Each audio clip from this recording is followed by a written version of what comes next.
They did some more tests. Where's Craig at? He's on the teaching. Okay. Gary is going to have a heart procedure on May the 11th. So keep him in your prayers. Susan is not feeling well this morning. And that's all the new news that I have on anybody. Does anybody else have any sick news, sick updates? Just got a phone call from my nephew who just took my brother to the ER. They think he has pneumonia, and he also has a UTI. I was there yesterday, and he was coughing like crazy, and I said, Yeah. "What's wrong with him?" She Oh, said, there's Maxine. "It's not like he has pneumonia." She said, "Let me see." I took him off yesterday for pneumonia, so we'll see.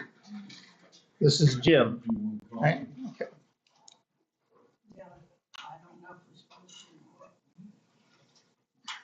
Yeah, there's coffee and donuts up there. Go help yourself.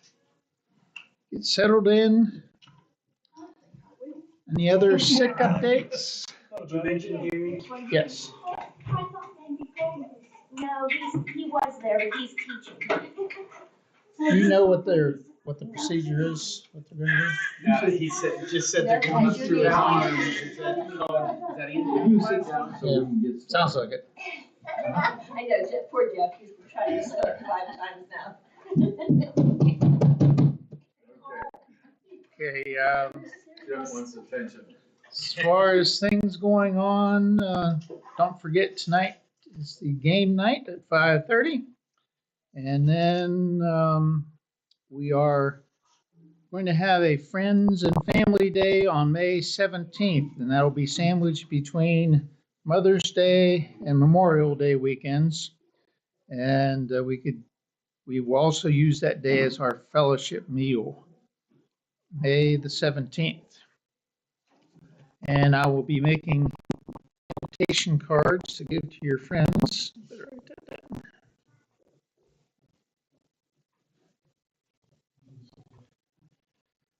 Okay. All right. Anything else need to be mentioned? Mark, any good news on your front? I have a phone interview tomorrow. That's good news. It's starting to open up. I'm getting calls again.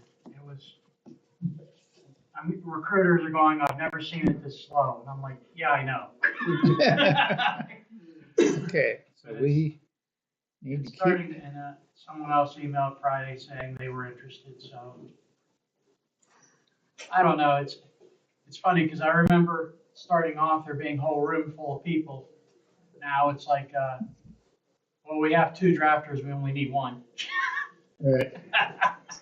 Stupid automation. Okay. So we'll keep praying for Mark. Rich's brother, who's over at Providence, he's now been diagnosed with pneumonia. So keep him and his sister in your prayers. And okay, that's all I have. Okay, we'll wait a couple seconds. How's the coffee today? Excellent. Okay. Good as always. Thank you, Randy. Yes, thank you, Randy. The donut I had, Randy, was very good. And I wasn't hungry till I saw the donuts. I was at the refrigerator to make myself some breakfast this morning. Oh no, it's donut day. I can skip this part. You could be turning in your Bibles to Matthew 5.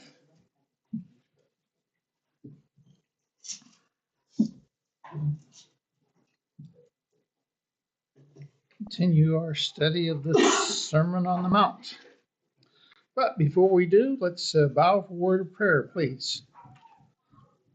Father, we're thankful to be here today. We're grateful for all these blessings that we have, and even in our own congregation, the ability to be able to study together comfortably, and these things that we take so much for granted and realize that 3/4 of the world's population doesn't have what we have. And So we are very thankful for this, and we pray that we would use these blessings to grow spiritually and, of course, to spread your word, to build up your kingdom. Please bless us now and especially be with those who are sick, be with Gary Yoho and with my wife, with Rich's brother, Jim, and bless them and help them and all these other ones that have specific health problems, help them to get better and help us all to grow in your sight. We thank you so much for Christ.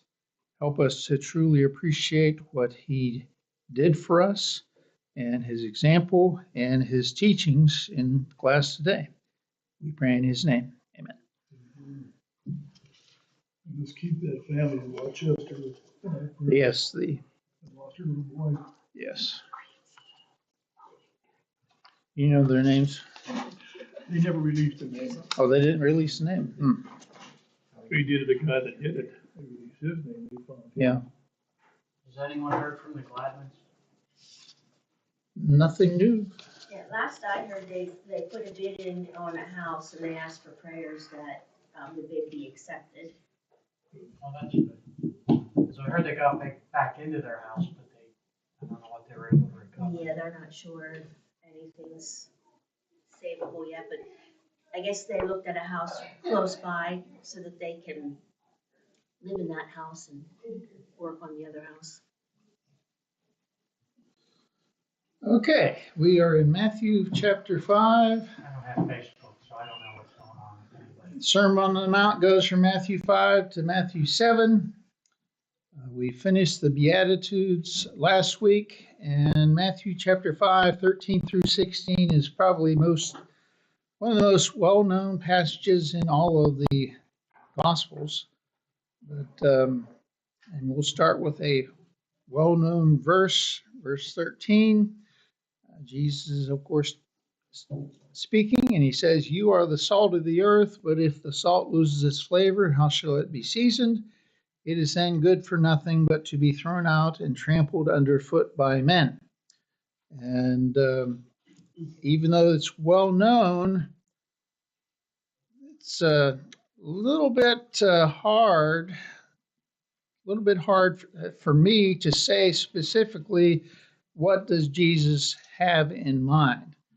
When we think of salt as far as being a cook, what two main purposes does salt have, especially in Jesus' time? Preservatives, yeah. Okay, preservative is the one we may not think about, and then everybody, I assume, does everybody in this room use salt every day of their lives? Okay, so we know that with that salt, and it's not to preserve our bodies, it is for the seasoning effect. And so the question is, well, what does Jesus mean by this? Making sure that we are the salt of the earth and that we keep our flavoring. So a couple of associated verses.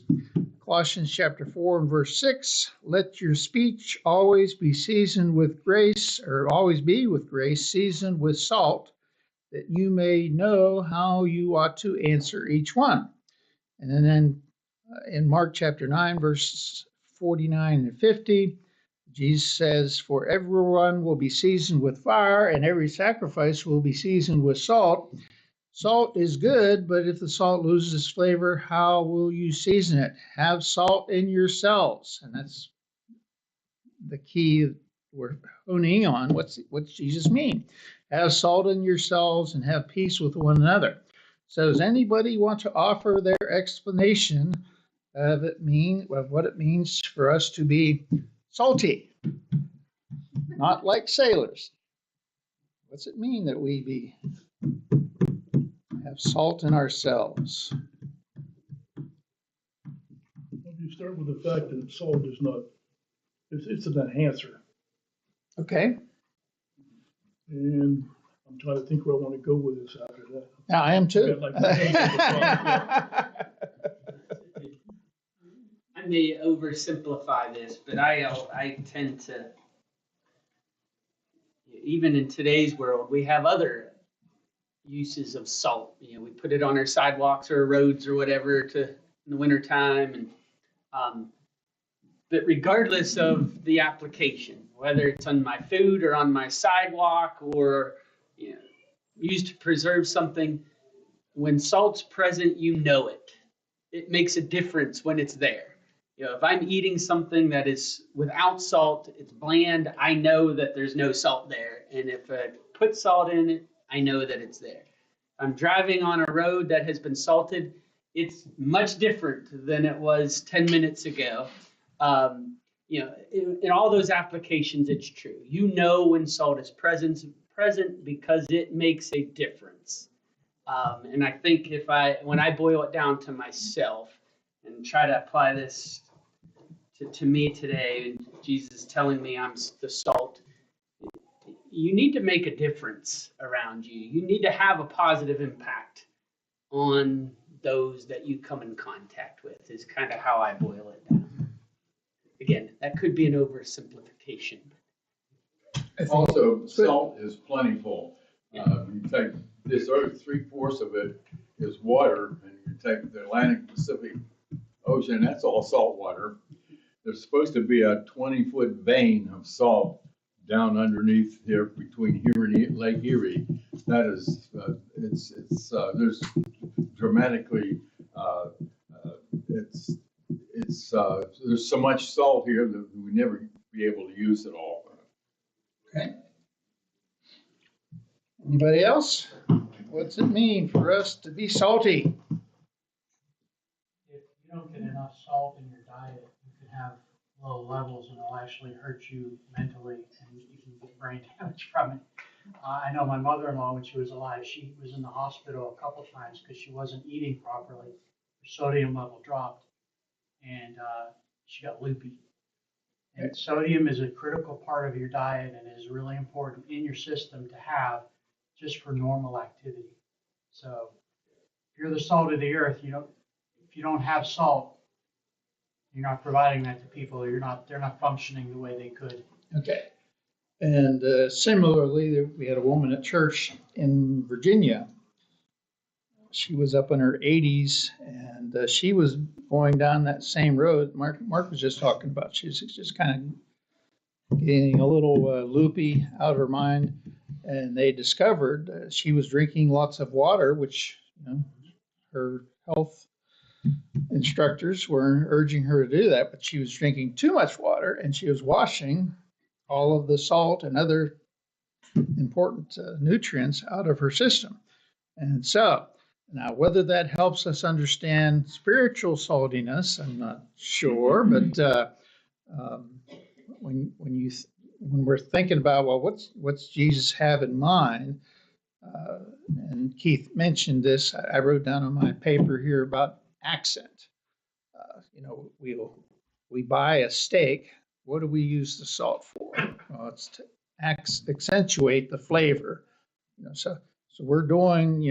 There's something about us that should be enhancing the flavor of the gospel.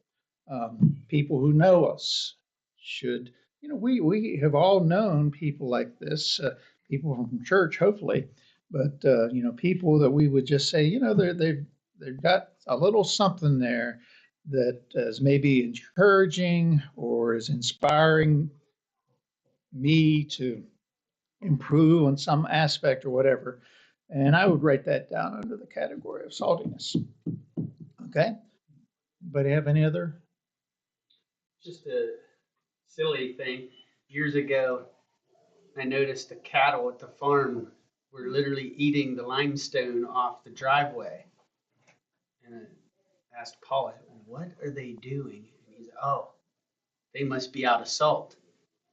So we put salt blocks out in the pasture, and when the salt block isn't there, they seek out the salt somewhere. Got to get it someplace, yeah.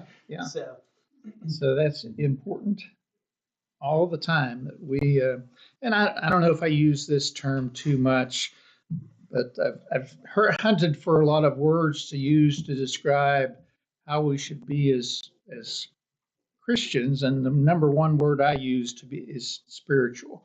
that we're spiritual minded. There's other words that I could use, but that's the main thing. If we find ourselves in life just getting into the same old, humdrum things that other people of the world are, which have nothing to do with, our relationship with God, well, we are going to lose something. And so we need to rebuild our relationship with God so that we are salty Christians. Okay? Along with what he said, I was thinking that maybe we should be salty enough that people will want to seek out what makes us salty. Right. And the gospel. Right. Again, I'm thinking of, I better not repeat this. There was something that the guys I worked with at the post office, they sang this song all the time, but I better not sing a single word of that because I don't know the rest of the song. Okay, so we want to be salty Christians. All right. And then by the way, there's an outline of the lesson in the back of the bulletin. But the idea of preserving Christianity, and of course, we all know the Great Commission. We all know about going into all the world to preach the gospel. 2 Timothy 2 and verse 2 probably gives us the more specifics about this. Paul is writing to Timothy, the young preacher, tells him the things that you've heard of me among many. The same commit thou to faithful men who will be able to teach others also. So, and of course, here we are 2,000 years after Christ in the church, the kingdom. We'll talk about this in the sermon. Church is still existing and doing great things, obviously, to save people's souls. But again, the preservative is that we keep it going. That we're doing something to make sure the power is there to save and all of that. So the preservative side of it, anything that we can do to be better preservers of the gospel, the good news.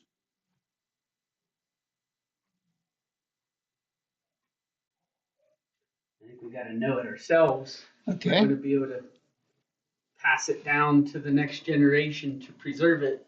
We've got to know it, first of all, but then be willing to pass it on. Right. There's that fundamental ingredient. We have to have it in ourselves. Could we stand to be a little bit more active in passing on the gospel?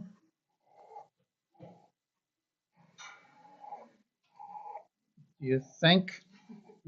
I think there's always more that can be done. Like there's never a time to be like, we've All done it. Yeah. Right.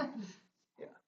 And especially, the terminology being passive. We've talked about it before, but we tend to be much more passive, I think, than our predecessors. And so with that, the power of the gospel and the gospel being preserved has kind of had a cutback. So we need to improve in that area. Okay. Anything else about being salty? Sometimes I don't know if it's so much as being passive. I take it a different, maybe it's cautious. Okay. Because some people, depending on what you say to them, they can really turn on you instead of, like sometimes I throw something out there and see if they bite. They don't always, but like my one friend, she was thinking about coming back to church. She's originally Catholic, and the other day I said something to her. I said, Craig, I think it was Craig's teaching or something like that. Do you want to come? And she's like, Bernie, that time came and passed. She said, I'm not seeking that road anymore. And I said, well, I'm not going to give up. But I feel like I'm more cautious now than passive. And even for me as a preacher, there is what I call tact. How you go about doing this, and the idea of being passive about it comes into play. I'll just tell you one story since you brought it up. I read this true story in a bulletin 40 years ago, I'm going to say, about a woman who was from church. She had a good friend who was not a Christian, and she was always, just constantly, and especially every time they had a special event at church, she would be inviting her. And finally, her friend got mad at her and said, "If you say one more thing to me about the Bible, I'm never going to speak to you again." And so a couple of weeks went by.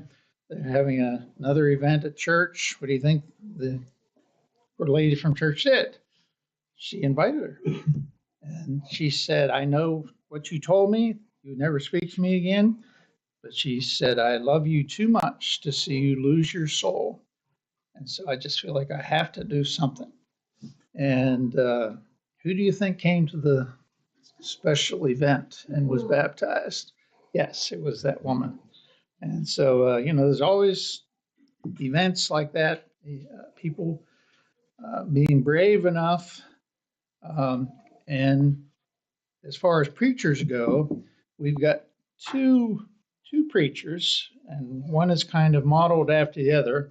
But Elijah and John the Baptist, what kind of preachers were they? Elijah and John the Baptist. Were they passive at all? No. I mean, they were in your face. This is, tell it like it is. Not all preachers were like this in the Bible, no. But John the Baptist and Elijah. And so I've always had in the back of my mind, yes, there are times when we are really trying to be careful and we want to preach the truth without, offending anybody. But then there's times when we need to be more straightforward. And so I've always logged in the back of my mind, I think every preacher has to have at least a little bit of Elijah and John the Baptist in them, to be direct, to be willing to tell it like it is, and let the chips fall where they may. If somebody chooses to not talk to you for the rest of their life, well, that's their choice. But what is our job as preachers? And even less so, but still as Christians, what's our job? There's a word in season and okay. out of season. Yeah, there's a good, I think it's in the prophets. Oh, I can't even think of the guy's name. Let's look it up here.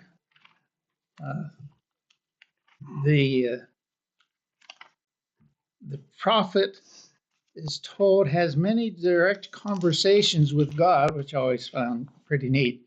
But the prophet Ezekiel chapter 3, when God is telling Ezekiel the prophet, what his job is, and he says, if I give you a mission to go speak to people and you decide not to do it, well, yes, those people are going to lose their soul, but I'm going to require their blood at whose hand? At Ezekiel's hand. You are going to be held accountable because you didn't tell them. You have to give, if you go and you tell them and they don't do what they're supposed to do, well, then, they'll forfeit their soul, but you will, it's not laid at your feet, the responsibility there. So there's a question, well, how much does that apply to, 20th century preachers? We don't know the exact answer to that, but we do know that God, of course, sets us out to get the message of losing your soul or not out there. And so we have that obligation. Now, getting back to the Sermon on the Mount. So we do have this responsibility. We do want to preserve the message of the gospel. And then we get into the second metaphor in this short few verses, and that is the metaphor of light. Verse 14, you are the light of the world. A city that is set on a hill cannot be hidden, nor do they light a lamp and put it under a basket, but on a lampstand, and it gives light to all who are in the house. Let your light so shine before men that they may see your good works and glorify your Father in heaven. And that addresses what we were just talking about. Does that sound like Jesus is saying be more passive? Or is he saying be more direct? You're the city set on the hill, the light on the lamp. You do not want to put it where? Verse 15. You don't want to put it under a basket. You want to let it be shown. And so we have to be aggressive enough with the light of the gospel to make sure the light gets out there and, do something about it.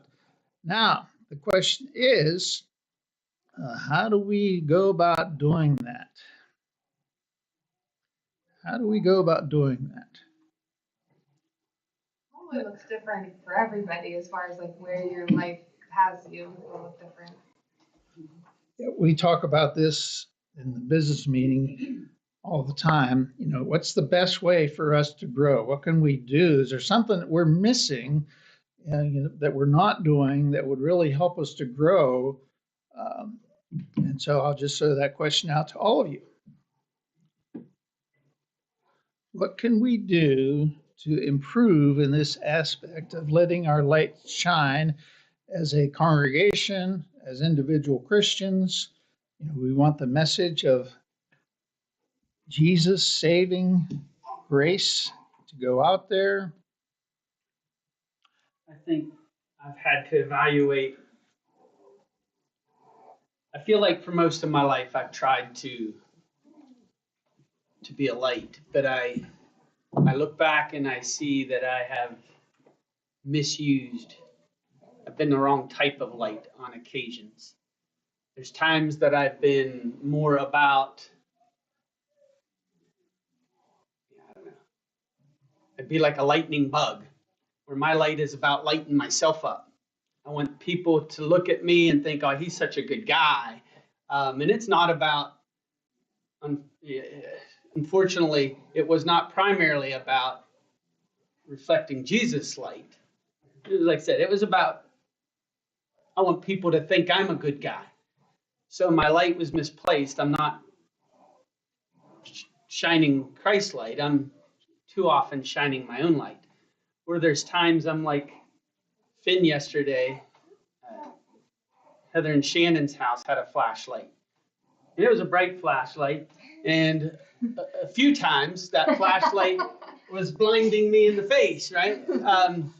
So too often my light has been like a spotlight where I'm just shining light on other people and saying, you're not doing this right. You're falling short in this way.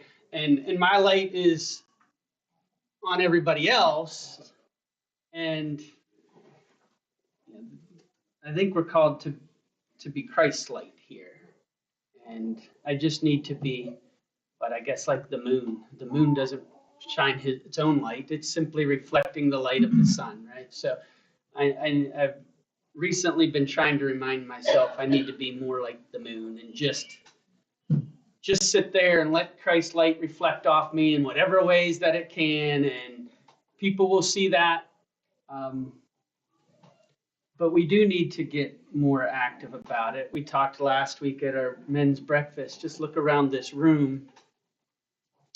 Other than our college guys, which we're glad to have you here this morning, maybe this small area here, the rest of us, no offense, are old heads. And I'm reminded of that regularly. I still feel young, but then when I look in the mirror, I'm like, who is that person there with all the gray hair and the no hair and spots? And, when you look 10 years down the road,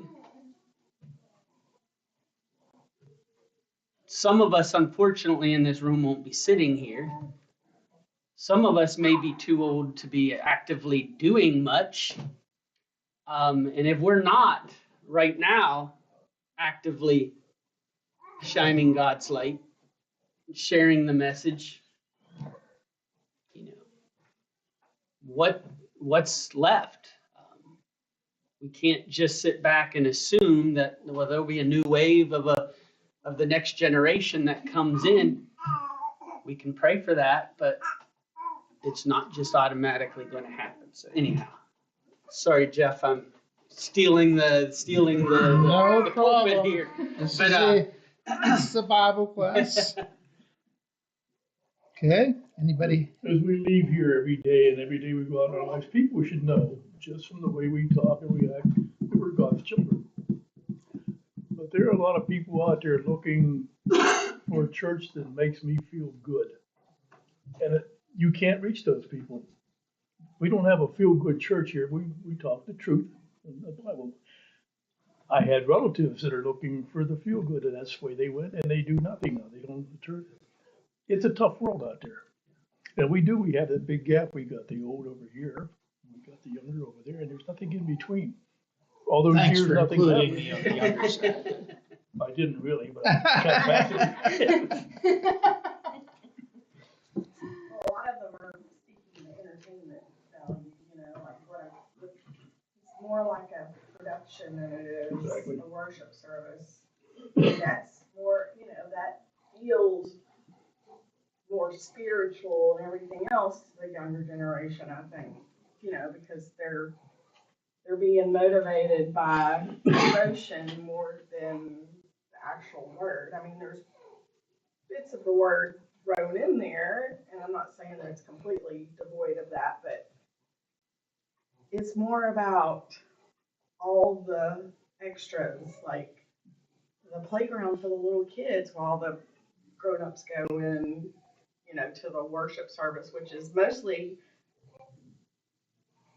in a lot of ways, theatrical. You've got the bands and the music and the, charismatic speakers and all that, and it's, they hang on to that more so than they do the actual word. It's like, what's in it for me? Am I bored here? Or am I entertained? Does it feel like I just got here and now I'm leaving? Because I've heard that from especially the younger generation here recently. Like, I go in here and I don't particularly agree with everything that they say, but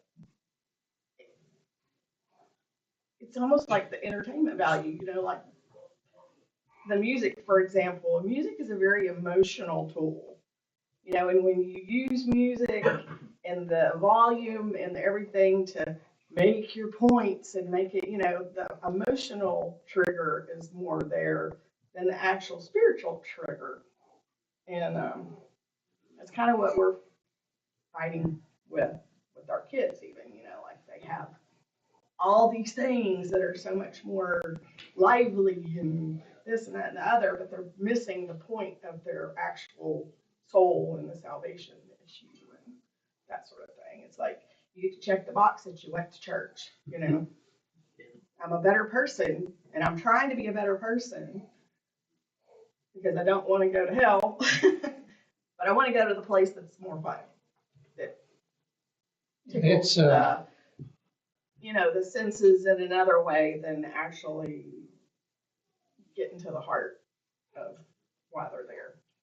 I have been thinking a lot about this. I'm going to say last 3 months maybe. Susan and I, we will watch, since we are children of the 70s, and that's our music still, we will watch live performances of rock music, hopefully clean rock music. Anyways, but it's always been intriguing to me.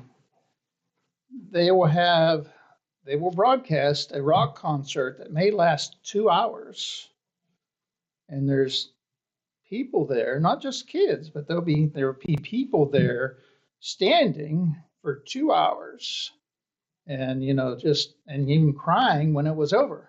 Okay, so I've been thinking about, well, what is the difference between that and our worship service? Obviously, we're not here to entertain, but and I won't say every worship service we have is just, just inspiring and so forth. But, even for our small number, and we'll get Keith's critique on this, but, with our singing, sometimes I think that we have an excellent worship service. What do you all think?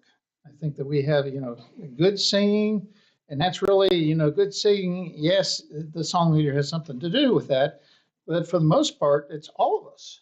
If we get into the singing, that really that can really make a difference, and especially, of course, especially for our visitors. And it's not like we're trying to put on a show. Don't get the wrong idea here, but if our heart is in our singing, that it's not the negative that maybe we worry that it is. We're worried that our we're dull. We don't have a piano or drums or guitars or anything like that. So therefore, everybody writes us off. I don't. Obviously, some people will, but That's the other thing that I have tried to explain to my kids and other people too. Are you being an observer? right. More than a more than participation, you're observing.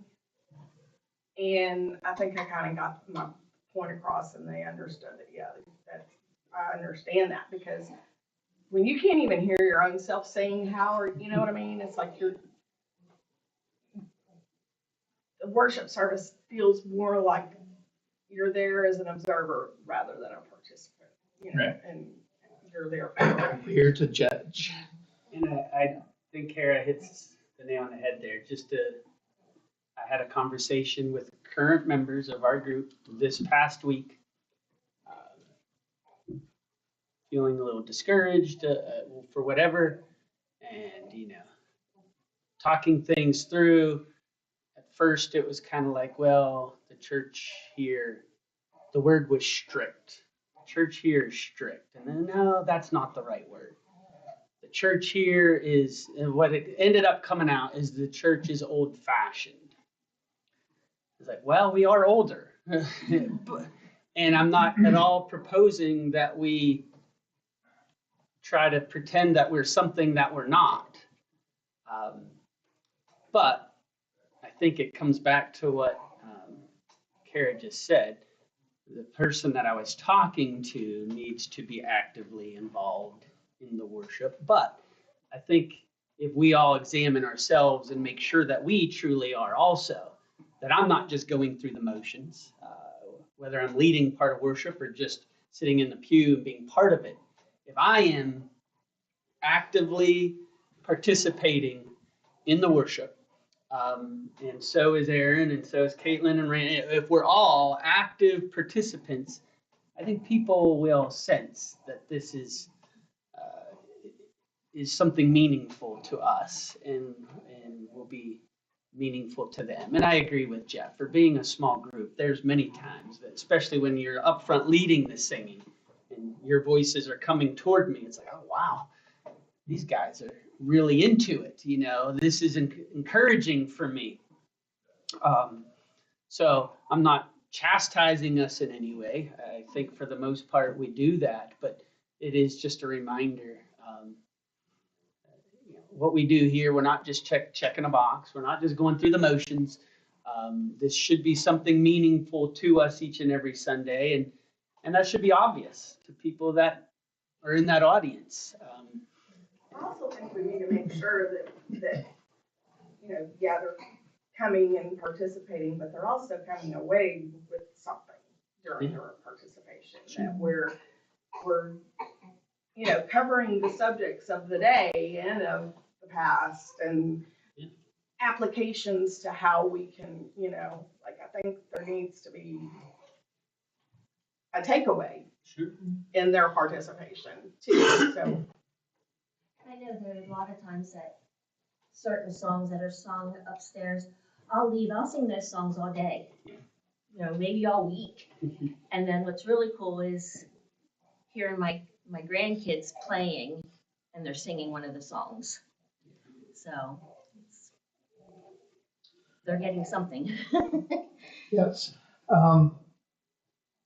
Good. So let's talk about the elephant in the room, me. Literally and figuratively. You know, preaching, and one of the things I told the elders from day one is to let me know if there's a subject that needs to be preached that I have somehow missed. I keep, I think I handed it out a long time ago. I keep a list of over 100 subjects that I consult with. I preached sermons about, and that's how I go from week to week, based on Titus 1:5. Set in order the things that are wanting. So I preach about what, in my estimation, is wanting. What do you all need to hear? And obviously, every sermon isn't going to touch every person in the same way, but that's my goal. So I encourage everybody, not just the elders, but everybody, for feedback. If there's something that I'm missing, all you do is let me know, and I will preach about that. Now, then there's a question of how. Am I going about it the proper way? And there's all kinds of opinion that comes into play with that discussion. But, I'm always looking for ways to improve. I'm always looking for ways that, subjects that would apply. I don't believe in preaching sermons about some subject that has very little to do with any of us. And so I'm always trying to do that. But, you can go about this in two ways. You can talk to me directly about it. But if you're a little shy about that and you still want your opinion to be known, just let Keith or Craig know about it, and they'll let me know about it. And they'll let me know about it without telling me your name. Wonderful. But, we're all trying to get better. And again, the elephant in the room thing is, I'm getting older. I've had a hard time adjusting to the darkness up front there. So that has really been a mountain that I never thought it would be. But I have to be able to read my notes and stuff. And so that's been a little challenging. But that's all pretty much water over the dam now. But, it's always about improving. My wife is not going to believe I'm going to say this. I use Rogaine. I was looking in the mirror about 5 years ago. I saw, well, it's not going to be long, and I'm going to be a crystal ball on top. And so I said, I don't think I want to be known as the bald preacher. So I'm going to take steps. I started experimenting with hair growth, and I didn't want to all of a sudden turn into a woolly mammoth, but I just wanted to use enough. So I just used a little Rogaine and that, and just so I wouldn't stick out, and just be a regular guy. And it's worked. Just all those things, you go together, how we try to improve. You shocked, Mark? No, I'm just trying to see how. Yeah. Nobody's going to look me in the eye all the rest of the day. They're going to I gotta say, as you get older, I'll never do that. Well, yeah, I'm sure I said that one time or another too. But okay, so it's still about this collective effort. We're singing. It's not about the song leader. It's about all of us singing. And even in preaching, we're working together on this. And I think preaching is also like teaching, and Keith would understand this. I learned better when teachers talk to me and not at me. Okay. And if you get it to a personal level, you talk to the people, you'll be the